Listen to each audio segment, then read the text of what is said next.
Hello and welcome to my channel, The Humble Life in Japan.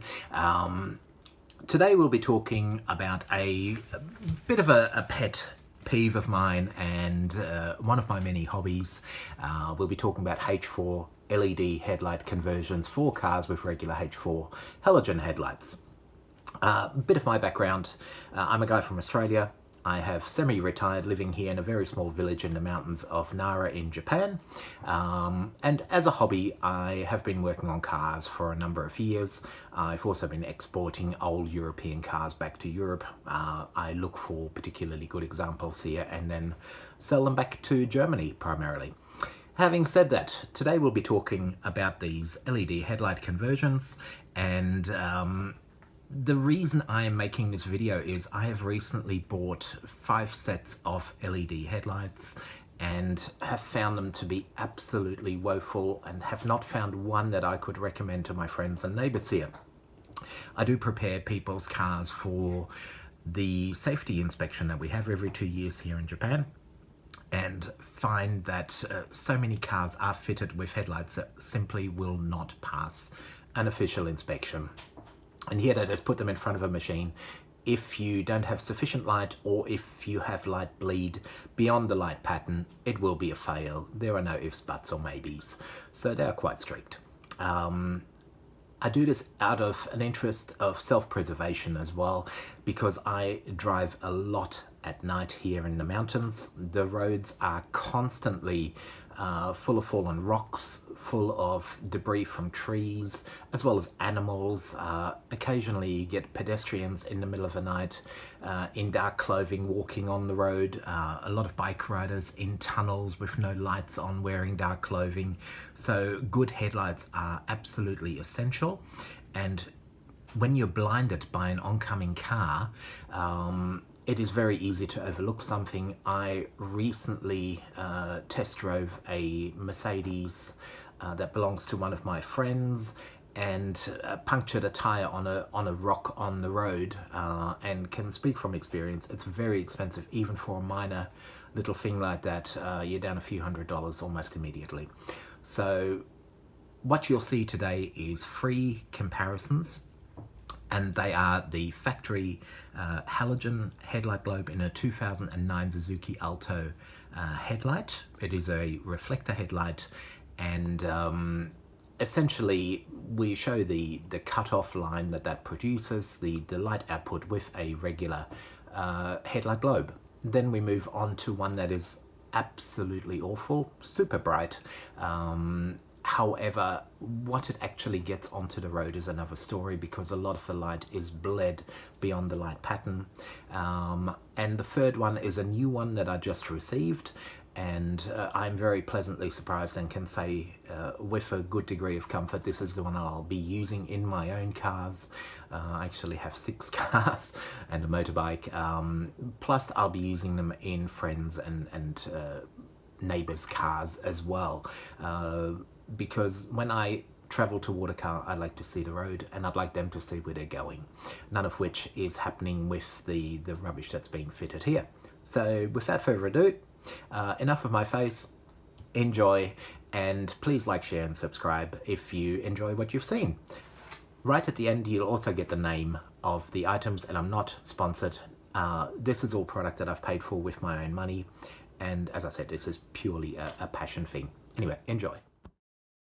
Today we'll be testing some more H4 LED replacement lights, and just to set a basic standard, we start with our Suzuki Alto headlight mounted facing at a screen. On the screen we can see that the headlight is in good condition and produces a clear, focused light output, whilst being a terrible colour. The remainder of the light output is actually quite good. I'll just step over and mark the cutoff line as a reference for the next 2 LEDs we'll test in comparison to this original factory halogen headlight.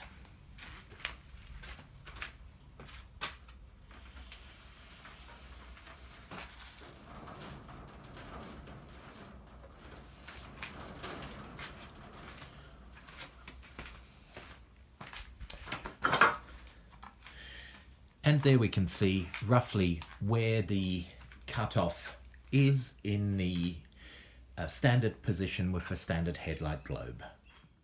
And this is the view from above the cutoff line. Nice, doesn't blind. And here we have the Blue C-Tech 21,000 alleged lumen H4 LED. This is a product available on Amazon in Japan. I do believe it's sold under different names in different countries. We can see the focal area of the light, the general cut-off line of the reflector and the headlight are quite present and noticeable, roughly in the same location, so that's quite good. However, the amount of light going directly above the cut-off line is guaranteed to blind the oncoming traffic. So there, if we look back at the previous standard halogen light, we'll see there is absolutely no light above the cut-off line whatsoever. This is the view from above the cut-off line on this one, absolutely blinding. And here we have the next candidate. This is another one that I've purchased, which has just arrived again from Amazon here in Japan. This one is sold under a local brand name of Super-E. I'll show you the box at the end of the video, but what we can see is, yes, there is still some light bleed beyond the light pattern, but it is greatly reduced, so there's just a little minor bit of bleeding. I think that will certainly meet the government inspection for vehicles here that we have every 2 years, and the cutoff line is nice and defined. Overall, this looks very acceptable, and this is the light that I'll be putting into a number of vehicles that I run here. As I said in a previous video, and you can find these on my channel, I have had one in the past that was similar to this. The light output is not as strong as some of the others. They don't make the outrageous claims either, but it is very acceptable, and basically it performs the function it needs to perform. And in the next segment I'll show why that is the case and where the others actually go wrong. And here we have the view from above the cutoff line on this one. Quite acceptable, no blinding. So the last question we need to ask ourselves is, why do these lights perform the way that they do? And it's basically the design. The bleeding comes from the light reflection off the backing plate. I've tried painting them black, that does make it a little better. However, heat and paint are a concern there. This is the effective one, and if we turn it around, we'll see there is actually quite little reflection and quite little bleed through beyond where it's supposed to shine the pattern. If we stick it in this bowl, we can actually get an idea of where the light is being thrown. So we'll see the light behind the actual pattern where it's supposed to be is simply due to the fact that it's reflecting back off the backing plate. And we'll try that with the next one. So here we have the factory H4, and we can see it's quite similar, but there is very little reflection on the backing plate. And again, the light is quite shielded from the other sides. Putting it back into our little bowl as an example will show us an ideal pattern. So the ideal pattern would be forward, going back slightly beyond 180 degrees across. And that's a standard halogen headlight. And here we have the worst of the bunch. As we can see, the light is bleeding past everywhere. The backing plate is already painted black to reduce reflection. That was even worse before. And if we have a look at the light pattern this one emits, we will see that the back is lit very, very strongly. And the light is just being bled everywhere that it shouldn't be. There are also bright spots going directly forward, and this particular hotspot is actually the main cause of the issues. It is caused by the LED illuminating the next chip. I don't know if we can make that visible, but essentially it just throws light onto the next chip, So the next one, even though it's not active, lights up from the reflection from the first one. So when we have a look at the design of a regular H4 bulb, we will see that the front element has a mirror behind it and it completely shields it from throwing light to the back. The next element is open, and then at the front we have a black cap that prevents any light from coming through. Now we have a look at a bad example. This is the blue C-Tech LED headlight. We will see there is no cap to the front. Right from the front we can already see the main front LED chip, and the next one, this one has no barrier from one light chip to light up the other one, and in fact it provides a mirror to reflect light onto it. On this particular one, as an experiment, I have painted the backing ring black and the bottom of the LED just as a trial to see what would happen, and it has reduced the bleeding a little bit, but the bulk of the bleeding comes from this poor design at the front here. There is no end cap. You can look almost straight into the chip, so it is no wonder with this sort of design flaw that they just do not work. Brings me to the latest one I've bought.